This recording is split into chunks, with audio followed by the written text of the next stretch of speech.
नमस्कार। आज हम कहानी के उस पल में चलते हैं जो हम सबको पता तो है, लेकिन जिसकी गहराइयों में शायद हम कम ही उतरे हैं। कल्पना कीजिए, लंका का महासंग्राम खत्म हो चुका है। युद्ध भूमि में विजय का शोर धीरे धीरे शांत हो रहा है, और उस खामोशी के बीच पराजित और अपनी आखिरी सांसें गिन रहा लंकापति रावण लेटा हुआ है। लेकिन कहानी का सबसे चौंकाने वाला मोड़ वो अब आता है।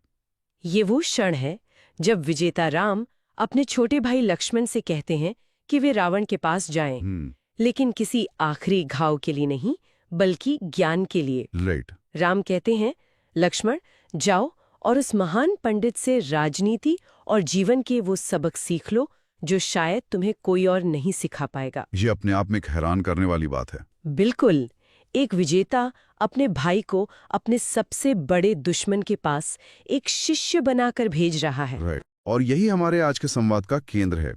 आखिर ऐसा क्या था उस चरित्र में जिसे हम हमेशा से एक खलनायक के रूप में जानते आए हैं, कि वो अपनी मृत्युशैया पर भी एक गुरु की भूमिका निभा सकता था। रावण ने लक्ष्मण को ऐसा क्या सिखाया जो मतलब आज भी प्रासंगिक है? चलिए उस संवाद को समझते हैं। तो जब लक्ष्मण रावण के सिर के पास जाकर खड़े हुए तो रावण ने अपनी आंखें नहीं खोली। लक्ष्मण वापस आए तो राम मुस्कुराए और कहा, ज्ञान हमेशा गुरु के चरणों में बैठकर लिया जाता है, सिर पे खड़े होकर नहीं। अच्छा। हाँ, लक्ष्मण वापस गए, रावण के पैरों के पास बैठे, और तब जाकर रावण ने उन्हें वो 3 सबक दिए जो कह सकते हैं कि सत्ता, समाज और धर्म की नींव हिला देते हैं। वो पहला सबक क्या था? जाहिर है राजनीति का ही होगा। बिल्कुल, रावण का पहला सबक राजनीति का था, और वो बहुत ही कड़वा और यथार्थवादी था। उसने कहा, लक्ष्मण, राजनीति में कभी किसी पर भरोसा मत करना। किसी पर भी नहीं? नहीं, न अपने पिता पर, न पुत्र पर, और न ही भाई पर। उसका तर्क था कि राजनीति में रिश्ते खून से नहीं, हितों से चलते हैं। जहां हित मिलते हैं वहां दोस्ती हो जाती है, और जहां टकराते हैं वहां दुश्मनी। ये तो बहुत ही निष्ठुर बात है। कोई आदर्श, कोई धर्म नहीं। क्या उसने इसका कोई उदाहरण भी दिया? हाँ, और उदाहरण भी किसी और का नहीं बल्कि खुद राम का दिया। अच्छा। उसने कहा, सोचो, अगर तुम्हारी पहली मुलाकात मेरे भाई विभीषण की जगह सुग्रीव के भाई बाली से हुई होती और बाली तुम्हारी मदद करने का वादा कर देता, तो तुम क्या करते? रावण ने समझाया कि तब राम को धर्म और न्याय बाली के पक्ष में नजर आता और वो शायद सुग्रीव का वध कर देते। राजनीति में पहले हितों की रक्षा की जाती है और फिर उस फैसले को सही ठहराने के लिए धर्म, न्याय और नीति की कहानियां गढ़ दी जाती हैं। यानी रावण का सबक ये है कि राजनीति में कोई स्थायी दोस्त या दुश्मन नहीं होता, सिर्फ स्थायी हित होते हैं। और जिसे हम धर्म कहते हैं वो अक्सर सत्ता में बैठे व्यक्ति के हितों का ही दूसरा नाम है। ये तो आज की दुनिया में भी उतना ही सच लगता है। अच्छा, तो ये तो हुई राजनीति की बात। इसके बाद अर्थनीति, मतलब धन संपत्ति के बारे में उसने क्या कहा? दूसरा सबक था अर्थनीति का। रावण ने कहा कि लक्ष्मी यानी धन कभी किसी एक का होकर नहीं रहता। वो बेहद चंचल है। जो लोग अमीर हैं वो उसके स्वामी नहीं है, सिर्फ संरक्षक हैं, या कह लीजिए मैनेजर हैं। ठीक वैसे ही जैसे कुबेर। बिल्कुल, जैसे कुबेर देवताओं की संपत्ति के संरक्षक हैं, स्वामी नहीं। ये दिलचस्प है। राजनीति में वो हितों को स्थायी मान रहा है, लेकिन धन को अस्थायी। तो फिर इस अस्थायी धन का करना क्या चाहिए? रावण ने कहा कि इस धन का एकमात्र सही उपयोग है बहुजन हिताय बहुजन सुखाय। हाँ, ज्यादा से ज्यादा लोगों की भलाई और सुख के लिए। उसने ये भी दावा किया कि उसकी लंका सोने की इसीलिए बनी क्योंकि उसने इसी अर्थनीति का पालन किया था। उसने धन को जमा नहीं किया, बल्कि अपनी प्रजा के जीवन को बेहतर बनाने में लगाया। उसके लिए धन की सार्थकता उसके प्रवाह में थी, ठहराव में नहीं। राजनीति और अर्थनीति दोनों में ही रावण का नजरिया बहुत ही व्यावहारिक और सत्ता केंद्रित लगता है। क्या धर्म को लेकर भी उसका विचार उतना ही यथार्थवादी था, या वहां वो शास्त्रों से बंधा हुआ था? धर्म पर उसका तीसरा सबक शायद सबसे ज्यादा क्रांतिकारी था। अच्छा। उसने कहा, लक्ष्मण, शुद्ध धर्म किसी को मिला ही नहीं है, वो समय के साथ बदलता रहता है। उसका तर्क था कि हर शक्तिशाली व्यक्ति हर युग में अपने मतलब को सही साबित करने के लिए वेद शास्त्रों से अपने मतलब के मंत्र और अर्थ वो खोज निकालता है। मतलब धर्म को सत्ता अपने हिसाब से परिभाषित करती है। बिल्कुल। ये तो बहुत बड़ा आरोप है। क्या उसने इसके भी कुछ उदाहरण दिए? हाँ, और फिर से उसने राम के ही जीवन से उदाहरण उठाए। क्या कहा उसने? उसने पूछा, पेड़ के पीछे छिपकर बाली को मारना राजा का धर्म कैसे हो गया? ये तो अधर्म था, लेकिन चूंकि राम ने किया तो उसे धर्म मान लिया गया।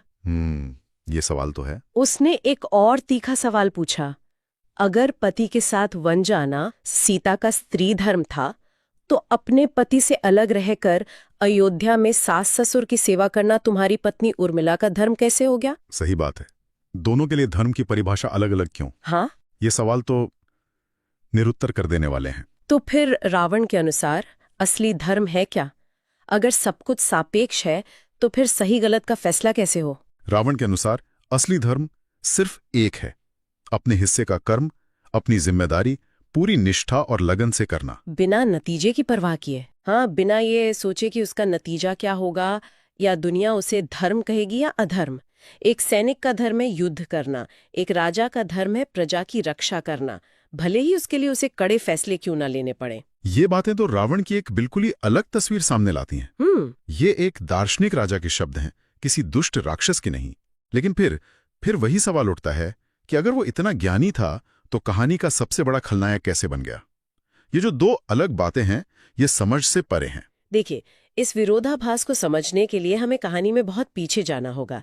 रावण के जन्म से भी पहले उसके नाना सुमाली के समय में। अच्छा, राक्षस और यक्ष दोनों एक ही पिता ब्रह्मा की संतानें थीं। सुमाली एक महत्वाकांक्षी राक्षस राजकुमार था जो कह सकते हैं देवताओं के स्वर्ग की तरह ही एक भव्य नगरी बसाना चाहता था, और उसने विश्वकर्मा से लंका बनवाई। जी, उसके अनुरोध पर देवशिल्पी विश्वकर्मा ने समुद्र के बीच त्रिकूट पर्वत पर एक अद्भुत नगरी का निर्माण किया, लंका। सोने की लंका, जिसकी खूबसूरती और समृद्धि के किस्से हम आज भी सुनते हैं। वो इतनी खूबसूरत और समृद्ध थी कि उसकी चमक देखकर देवताओं को असुरक्षा होने लगी। उन्हें डर लगने लगा। हाँ, उन्हें डर लगा कि अगर राक्षस इतने शक्तिशाली हो गए तो वो भविष्य में उनके लिए एक बड़ा खतरा बन सकते हैं। तो ये अच्छाई बुराई की लड़ाई नहीं थी। नहीं, ये सत्ता और डर का संघर्ष था। और इसी डर की वजह से देवताओं ने विष्णु के नेतृत्व में लंका पर हमला कर दिया। और उस युद्ध में राक्षस हार गए, बुरी तरह हारे।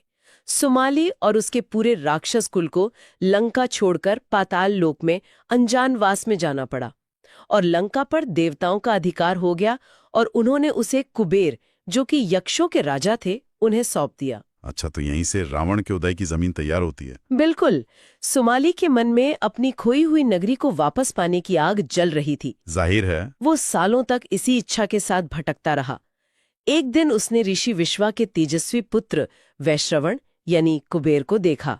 अपने ही रिश्तेदार को? हाँ, उसे देखकर सुमाली के मन में एक राजनीतिक योजना आई। उसने अपनी खूबसूरत और गुणी बेटी कैकसी को ऋषि विश्वा के पास भेजा, इस इरादे से कि वो ऋषि से विवाह करे।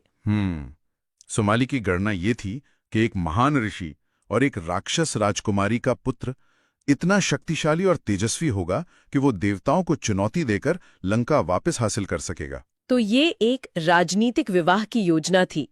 लेकिन क्या ग्रंथों में ये भी बताया गया है कि ऋषि विश्वा इस विवाह के लिए राजी क्यों हुए?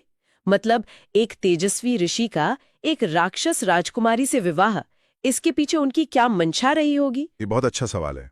ऋषि विश्वा कैकसी के इरादे को समझ गए थे, लेकिन उन्होंने कैकसी के तप और सुंदरता को भी देखा।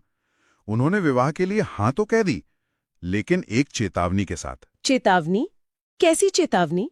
चूंकि कैकसी विवाह का प्रस्ताव लेकर एक अशुभ समय संध्या काल में आई थी, ऋषि ने भविष्यवाणी की कि तुम्हारा पुत्र हर तरह की सिद्धियां तो हासिल करेगा, वो वेदों का ज्ञाता होगा, महान तपस्वी होगा। लेकिन इस अशुभ समय के कारण उसके चरित्र में हमेशा एक राक्षसी क्रूरता और अधर्म की प्रवृत्ति रहेगी। और इसी भविष्यवाणी के साथ रावण का जन्म हुआ। उसके दशानन नाम के पीछे की क्या कहानी है? जब बालक का जन्म हुआ तो एक रानी ने उससे स्नेहवश नवरत्नों का एक हार पहनाया। जब उसकी माँ ने उसे गोद में उठाया तो उन 9 रत्नों में शिशु के 9 प्रतिबिंब बने और एक उसका असली चेहरा। कुल मिलाकर 10 चेहरे। हाँ, कुल 10 चेहरे दिखाई दिए। ये देखकर ऋषि विश्वा ने उसका नाम दशानन रखा। तो दशानन इसी जटिल विरासत के साथ बड़ा हुआ, एक ब्राह्मण पिता का पुत्र, लेकिन अपनी माँ के राक्षस कुल की वजह से उसे हमेशा भेदभाव का सामना करना पड़ा। ये उसके मन पर गहरा असर डाल गया होगा। बहुत गहरा। उसे अपने दादा महान ऋषि पुलस्त्य से शिक्षा लेने का अधिकार नहीं दिया गया, जबकि उसके सौतेले भाई कुबेर को ये सारे अधिकार मिले। उसने समाज में हर जगह ये दोहरा मापदंड देखा। उसने देखा कि इंद्र की पत्नी शची, वो भी एक राक्षस राजकुमारी है, लेकिन उसके बच्चे देवता कहलाते हैं। ये सब देखकर उसे यकीन हो गया कि दुनिया में ज्ञान या धर्म की नहीं, सिर्फ शक्ति की पूजा होती है। जिसके पास शक्ति है उसी का धर्म श्रेष्ठ माना जाता है। और शायद आखिरी चोट तब लगी होगी जब उसे पता चला कि उसकी अपनी पुश्तैनी नगरी लंका अब उसी के सौतेले भाई कुबेर के पास है। वो उसके लिए बर्दाश्त से बाहर था। उसने कुबेर को चुनौती दी। भाइयों के बीच युद्ध की नौबत आ गई। हाँ, लेकिन खून खराबा ना हो, इसलिए पिता के कहने पर कुबेर लंका छोड़कर कैलाश पर्वत के पास एक नई नगरी अलकापुरी बसाने चले गए। दशानन को लंका तो मिल गई। लंका तो मिल गई, लेकिन उसे ये भी समझ आ गया कि न्याय सिर्फ मांगने से नहीं, ताकत की धमकी से मिलता है। और तभी उसने फैसला किया कि वो देवताओं और ऋषियों द्वारा बनाई गई इस पूरी व्यवस्था को ही चुनौती देगा। उसने देश भर में यज्ञों में बाधा डालने का आदेश दिया।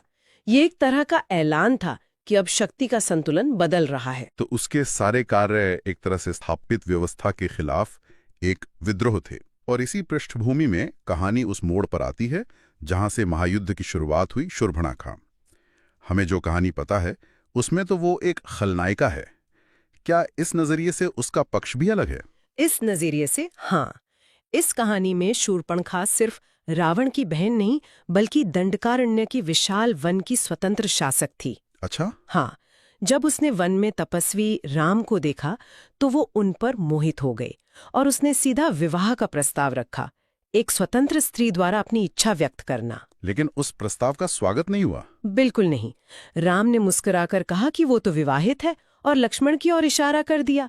लक्ष्मण ने कहा कि वो तो अपने भाई के सेवक हैं, वो शूर्पणखा को सुखी नहीं रख पाएंगे, और उसे वापस राम के पास भेज दिया। मतलब एक तरह से मजाक उड़ाया गया। हाँ, एक तरह से दोनों भाइयों ने उसका मजाक उड़ाया, उसे एक गेंद की तरह एक दूसरे के बीच घुमाते रहे।